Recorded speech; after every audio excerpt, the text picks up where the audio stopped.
Welcome to morning మన్నా. నేటి వాక్య దర్శనం కొరకు ఇర్మియా గ్రంథం 42వ అధ్యాయం 3వ వచనం. మేము నడవవలసిన మార్గమును చేయవలసిన కార్యమును నీ దేవుడగు యెహోవా మాకు తెలియజేయునుగాక. మరొకసారి ఇర్మియా ప్రవచన గ్రంథంలో నుండి ఈ ఉదయకాల సమయంలో దేవుని చిత్తాన్ని సంపూర్ణంగా తెలుసుకోవలసిన ఒక మానవునికి ఉండవలసిన 4 ప్రాముఖ్యమైన సత్యాలు ఈ ఉదయకాల సమయంలో మనం గ్రహించాలి. నెంబర్ 1, టు నో, తెలుసుకో. మనము దేవుడు తెలియజేయునుగాక అని ఆ వచనం ముగింపులో రాయబడతా వచ్చింది. దేనిని దేవుడు తెలియజేయాలనుకుంటున్నాడు అని ఆలోచన చేస్తే నీ మార్గమును, నీ కార్యమును, the way and the work. చాలా సందర్భాల్లో దేవుని మార్గము కానీ దేవుని కార్యము కానీ మనం తెలియకుండానే మన జీవితంలో చాలా విషయాలు చేయాలనుకుంటాం. ఉదాహరణకి ఒక విద్యార్థి పరీక్ష రాయటానికి వెళ్ళి ఇంటి దగ్గర ఏమీ చదువుకోకుండా ఎగ్జామ్లో ఏదో ఒకటి ఊహించి రాయొచ్చు అని అంటే ఆ ఎగ్జాము ఎప్పుడు పాస్ అవటానికి అవకాశం లేదు.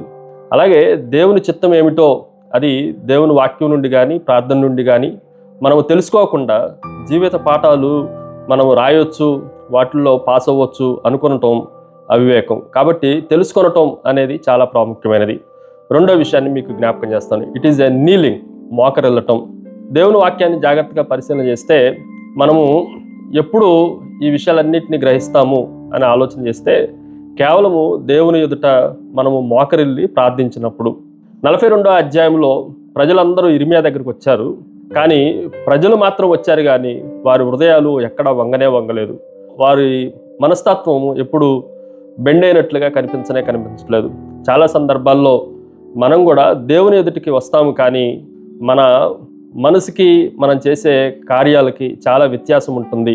మనము దేవుని ఎదుటికి వచ్చినప్పుడు వినయంగా ఉంటే దేవుడు వినయస్తుల మాట అంగీకరించగలడు. గర్విష్ఠుల మాటను ఎప్పుడు దేవుడు ఆలకించడు అన్న సత్యాన్ని మనం గ్రహించాలి. మూడో విషయాన్ని మీకు జ్ఞాపకం చేస్తాను. ఇట్ ఈజ్ ఎ కీప్, పాటించటము. ఈ మాటను కూడా మనం జాగ్రత్తగా ఆలోచన చేస్తే చేయవలసిన కార్యమును అని రాయబడింది. మనము ఏ కార్యమైతే చేయాలో, ఏ మార్గమునైతే ప్రయాణం చేయాలో వాటిని దేవుడు చెప్పినట్లుగా పాటించాలి. మన సొంత ఉద్దేశాలు కానీ వాటిలో నెరవేర్చడానికి ఎప్పుడూ వినియోగించకూడదు. కొన్నిసార్లు మంచి విత్తనాన్ని పొందుకున్న రైతు కూడా దాన్ని నాటకుండా పారవేస్తే ఎప్పుడూ పంటను పొందుకోలేడు. అలాగే దేవుని మాటలను మనం పాటించకుండా సక్సెస్ అవటం అనేది ఎప్పటికీ సాధ్యం కాదు అన్న సత్యాన్ని మనం గ్రహించాలి. ఫైనల్లీ చివరిది, kick out, remove the obstacles. మనము పారద్రోరాలి. మన పరుగు పందెంలో మన మార్గాన్ని, అదేవిధంగా మన కార్యాన్ని చెరుపుదేసే ఏదైనా సరే, అది గర్వమే కానీ, అవిధేయత కానీ, అవివేకమే కానీ, ప్రార్థన లేమే కానీ, వీటిని పారద్రోలినప్పుడు మనము ఈ విషయాల్లో ఉన్నతంగా ఆశీర్వదించబడటానికి అవకాశం ఉంది. పరుగు పందెమందు పరిగెత్తేవాడు బరువైన బూట్లని, వస్త్రాలన్నింటినీ పక్కన పెడితే పరుగు పందెంలో ఫస్ట్ ప్రైజ్ రావడానికి అవకాశం ఉంటుంది.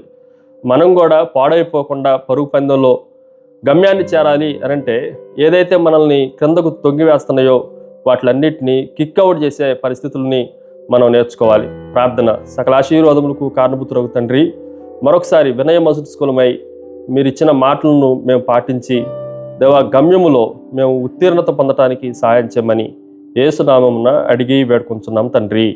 ఆమెన్. God bless you.